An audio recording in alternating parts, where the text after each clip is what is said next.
Welcome to the Slop Temple. We pray this video helps. You're starting inside the library. Sign in and open the exact folder you'll use. Make sure you have upload or contribute rights so your actions stick.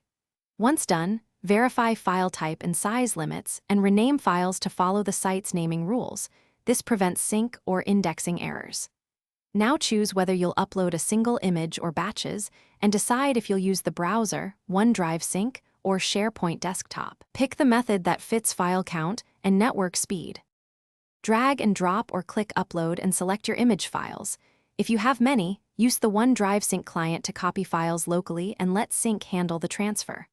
Once files appear, fill required metadata fields, title, tags, or custom columns, because metadata powers search and filtering. Make sure versioning is enabled so edits create new versions. Keep an eye on progress indicators and thumbnail generation. If thumbnails don't show, refresh the view or reindex the library in settings. After upload, open the item's properties to confirm metadata and set sharing or check-in if required. This ensures correct access and prevents draft visibility. Once done, insert the image into a page or preview in the library to verify display, and that search can find it. If something goes wrong, try one key fix. Clear browser cache, reduce image resolution or file size, or upload via the OneDrive Sync client. These steps resolve most upload. Thanks for watching. Consider subscribing if we helped you.